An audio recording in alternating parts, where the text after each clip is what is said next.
This week's chapter of One Piece has provided us with information we've been wanting to know more about in regards to Smile Devil Fruits, the ties between Yasu and the Nine Red Scabbards, my further dislike of Orochi, and a cliffhanger that sets up chapter 944 to be an absolute banger. But let's get on with the start of the chapter as we get to see more of the past of Yasu and the Nine Red Scabbards, as the latter was trying to steal from Yasu in order to provide Oden with money in which they needed.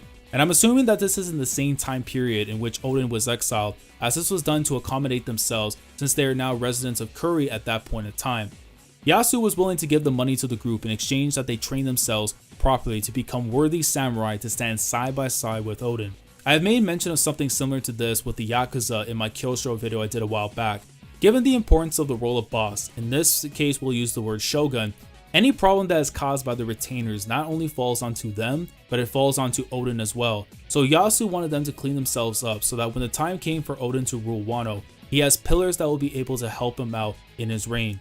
And you can see how much these guys loved Yasu when they were in tears having witnessed him die to protect their plan.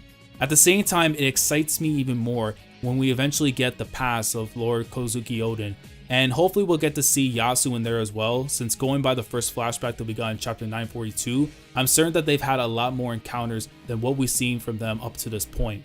Later on in the chapter, we are informed about how the exact process of becoming a gifter works, and that 1 in 10 people who eat the Smile Devil Fruits are to become gifters, whereas the other 9 candidates become pleasurers, and not only do they lose their ability to swim, but they lose any feeling inside of them that isn't happiness. The 3 main forces of the Beast Pirates are the gifters, the pleasurers, and the waiters, which the latter are the people who are waiting for their time to try and become a gifter. And the whole thing regarding smiles is just crazy because we've been tied to them literally going back to as far as Sabaody when Doflamingo was ushering in the era of smiles. So to have all this come full circle here I thought was great, because on top of that, you had Caesar, Kaido, and Dofi collectively give this fruit the name Smile, as if it was a way to mock the ones who can't even express any emotion except for happiness. And I've known for a while Oda was going to make Orochi someone we would detest, in which he has done a very well job when it comes to writing characters that we are either going to love or we're going to hate. But to see the lengths that he has went to obtain his idea of heaven in Wano is truly something only Orochi would be able to accomplish. Sneaking in the bidden parts of the smiles that would still retain the effects of losing their ability to swim and only smile into the leftovers of wealthy citizens, he basically destroyed the livelihoods of any town that has come in contact over the years with these fruits. And no matter how great a debt he owes to Oden, there is no way I can see this character being redeemed whatsoever by the end of this arc. We get to see the different reactions from many places in Wano, going over to Udon Prison, where we see Queen calling Orochi ruthless, which is crazy given the fact that this person shares the same rank as someone who is known for his trademark of crucify and chill. And it doesn't stop there, because Kaido says what Orochi did was in poor taste, and this is coming from a man who not only played a role in boiling Oden alive, but he burnt down the man's castle with his wife and children in it. I mean, talk about the pot calling the kettle black, right? Luffy and Hyogoro hear the news, and just like Zoro in last week's chapter, Luffy isn't aware of the effects of the smile fruits until Hyogoro informs him. And while this seems like wishful thinking, just seeing the vibe Luffy had when he had said that, you know, no matter what happens to someone, whatever the reason may be, nobody should laugh at someone when they die. I would love to see Luffy do what he did to Charlos and punch Orochi's lights out if he ever comes face to face with him. And given the fuel to the fire that we got in this little moment here, I would love to see that moment happen. And by the end, you know, we see Orochi trying to shoot down Toko, in which we see her at her father's side, hoping that the toad oil that would help, you know, heal her father. And you can tell from the way Usopp is looking that he's going to feel terrible about this entire thing, about lying about the effects of the toad oil when he was trying to sell it. But at the same time, it wouldn't surprise me if something were to actually happen and become beneficial to the Alliance later in regards to this toad oil, given that most of Usopp's lies do come true. And just when it looked like Toko was about to follow suit with her dad Yasu, the tag team of the year arrives to save her from certain death, Zoro and Sanji having reunited after 221 chapters, which is essentially 23.4%, give or take my math skills, of the overall story that they've been a part of since Dressrosa.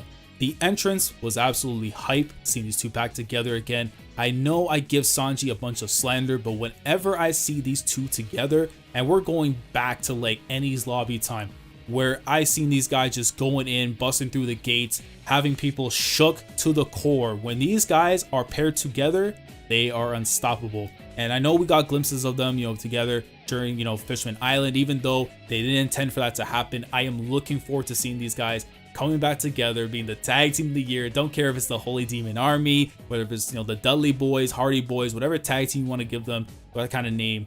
They are about to cause absolute anarchy, and I cannot wait.